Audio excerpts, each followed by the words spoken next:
Hello guys, cricket ప్రపంచంలోనే ఒక ఊహించని షాకింగ్ డెవలప్మెంట్. అంతర్జాతీయ cricket council ICC cricket Canada మెంబర్షిప్ను తక్షణమే రద్దు చేస్తూ సంచలన నిర్ణయం తీసుకుంది. అహ్మదాబాద్లో జరిగిన ఐసీసీ బోర్డు సమావేశంలో ఈ నిర్ణయం తీసుకుంది.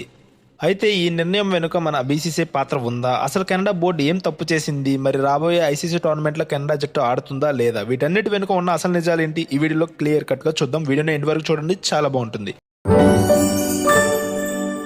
ఇక అసలు విషయానికి వెళితే మొన్న మే నెలాఖరులో అహ్మదాబాద్లో ఐసీసీ బోర్డు సమావేశం జరిగింది. ఈ మీటింగ్ ముగిసిన వెంటనే క్రికెట్ కెనడా సభ్యత్వాన్ని తక్షణమే సస్పెండ్ చేస్తున్నట్లు ఐసీసీ అధికారికంగా ప్రకటించింది. బోర్డు నిబంధనలను తీవ్రంగా ఉల్లంఘించడం వల్లే ఈ కఠిన నిర్ణయం తీసుకున్నట్లు ఐసీసీ తెలిపింది. అసలు కెనడా బోర్డు చేసిన తప్పేంది అంటే, కొన్ని నెలల క్రితం కెనడాకు చెందిన ప్రముఖ మీడియా సంస్థ అయిన CBC corruption, crime and cricket పేరుతో ఒక సంచలన డాక్యుమెంటరీని బయటపెట్టింది. ఇందులో క్రికెట్ కెనడాలో జరుగుతున్న అవినీతి, తీవ్రమైన ఆర్థిక అక్రమ మరియు మ్యాచ్ ఫిక్సింగ్ ఆరోపణలు సాక్ష్యాలతో సహా చూపించారు. అంతేకాదు, ఇటీవల జరిగిన టీ20 వరల్డ్ కప్ లో న్యూజిలాండ్ తో జరిగిన మ్యాచ్ లో Canada captain Dilpreet Bajwa match fixing కు పాల్పడినట్టు ఐసీసీ యాంటీ కరప్షన్ యూనిట్ కూడా విచారణ కూడా చేస్తుంది. ఈ పరిణామాలన్నిటికీ తీవ్రంగా పరిగణించిన ఐసీసీ కెనడా క్రికెట్ బోర్డుపై వేటు వేసింది. సో ఇందుకే అనమాట ఐసీసీ కెనడా బోర్డుని అయితే సస్పెండ్ అయితే చేసింది. ఇక చాలా మందికి ఉన్న అనుమానం ఏంటంటే, ఇందులో బీసీసీ ప్రమేయం ఏమన్నా ఉందా? అధికారికంగా ఈ నిర్ణయం తీసుకున్నది ఐసీసీ బోర్డు అయినప్పటికీ ప్రస్తుతం ఐసీసీ చైర్మన్ గా ఉన్నది మన దేశానికి చెందిన జైషా.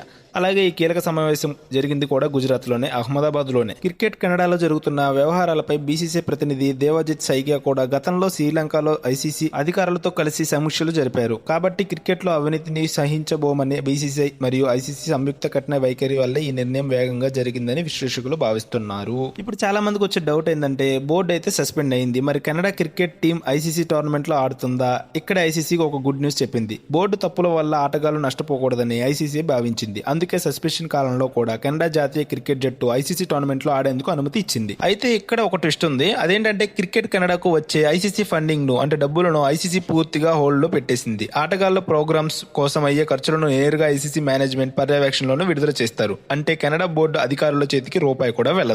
ఈ సస్పెన్షన్ పై క్రికెట్ కెనడా కూడా స్పందించింది. ఐసీసీ నిర్ణయం తమకు ఊహించిన షాక్ అని పేర్కొంటూనే ఐసీసీ ఆదేశాలను గౌరవిస్తామని తెలిపింది. బోర్డులో ఉన్న లోపాలను సరిదిద్దుకోవడానికి, ఫైనాన్షియల్ అక్రమాలను అరికట్టడానికి ఒక ప్రత్యేక కమిటీ వేసి 90 రోజులు ప్రక్షాళన చేస్తామని హామీ ఇచ్చింది. ఐసీసీ పెట్టిన నిబంధనలన్నీ పూర్తి చేశాక ఈ సస్పెన్షన్ తొలగిపోతుంది. సో చూసారుగా ఫ్రెండ్స్, బోర్డులో అవినీతి జరిగితే ఎంతటి పెద్ద దేశానికైనా ఐసీసీ వేటు తప్పదని ఈ ఘటన నిరూపించింది. దీనిపై మీ అభిప్రాయం ఏంది కింద కామెంట్ సెక్షన్ లో తెలియజేయండి. సో ఇలాంటి మరిన్ని క్రికెట్ అప్డేట్స్ కోసం మన ఛానల్ సబ్స్క్రైబ్ చేసుకోండి. Thank you for watching. జై హింద్.